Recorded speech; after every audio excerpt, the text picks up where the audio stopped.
Друзья, к нам в гости пришел уже Постоянный гость. постоянный, да, гость нашего, ветеран нашего проекта Диана Анкудинова. Да, всем привет. Расскажи теперь для нас тоже, где и как, при каких обстоятельствах вы познакомились, как это вышло. Да, в принципе, все сказали на сцене. Надо продублировать, я так понимаю. Какие-то новые синонимы придумать, возможно.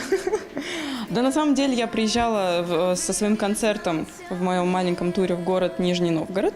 И в Нижнем Новгороде ко мне тогда подошла вот как раз Соня. Мы с ней не были знакомы. Она подошла с просьбой как-то познакомиться и взять у меня совет, скажем так. И мы с ней поговорили. Она сказала, что она поет, показала немножечко свои какие-то данные, вот. И такая: я хочу пойти на Ты-Супер, но мне очень страшно, вот. Мне кажется, что меня не возьмут, может быть, не надо? И я такая: так, стопы, подожди, в смысле не надо? Вот, так как я знаю, как это все происходит, что вообще каждый ребенок имеет возможность попасть на этот проект. И я ей сразу: давай, говорю, заполняем заявку. Я говорю: давай, хочешь вместе со мной сядем, сейчас вместе заполним. Но мне надо было бежать, там, самолет, вот это все. Я говорю: если я тебя не увижу на Ты-Супере, я считаю, мы с тобой не знакомы. Вот, и в принципе, она получается, как пообещала мне, так она и сделала. Слово сдержала, а теперь подруги.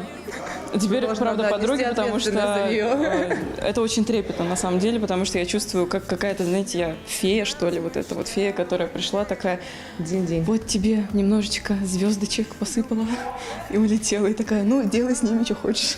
Ну нет, поделилась своим успехом, своей удачей. Ну, своей удачей, кстати, возможно. А что происходит в твоей жизни?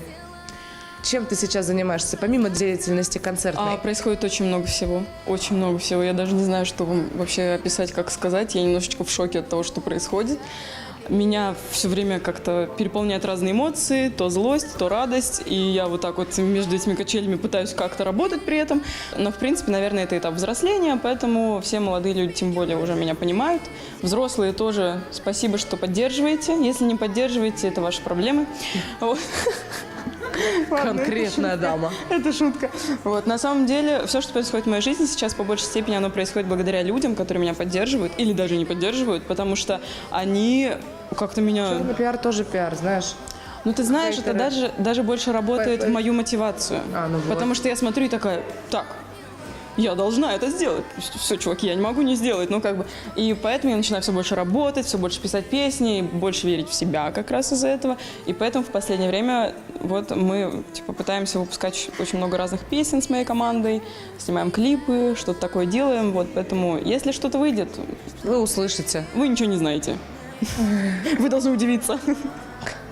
Ты эту песню пела раньше, Началовой, героини моего романа? Честно сказать, я ее слышала краем уха где-то в своем детстве, возможно, или на свадьбах у знакомых, но так, чтобы ее прям полностью знать и петь, нет, такого не было. Я не знаю, почему, кстати, песня очень хорошая, почему мы не додумались ее когда-то спеть, вот. Но, учитывая, что рядом со мной стояла Соня на сцене, очень-очень поющий человек, вот прям я ей очень горжусь, это правда, она выросла, кстати, за эти 2 года, когда вот мы с ней А это тогда было еще... 2 года назад? Да, это было 2 года назад. Она 2 года тянула... Не все сразу, но 2 года тянула. кто идет, тот добивается. Благодаря, наверное, этой вот поющей девочке, Сонечке, я и смогла спеть эту песню, потому что, не зная песни, очень сложно что-то сделать. Конечно. Но у меня вроде бы получилось, потому что я все-таки музыкальный человек, я думаю, ты меня в этом понимаешь. Поэтому Гармонию слышим. Гармонию слышим. Импровизируем. Делаем. Вот, поэтому все вроде как было хорошо, послушаю потом, как будет в эфире. Надеюсь, Да все нормально надеюсь, будет. так же хорошо, как у меня в ушах было. Выходит Диана, Эмиль говорит: так, они сейчас спеть будут. А что у нее по зрению? Никто не знает. Я говорю: По я не... зрению очень плохо, в том-то и прикол. А я не стояла знаю. такая... А там суфлер. А я такая... Параллельно сидит продюсер нашего проекта Да. Арсений. И он и Диана в кадре. Да, И Арсений говорит: вот тебе и ответ на вопрос, что у нее со зрением.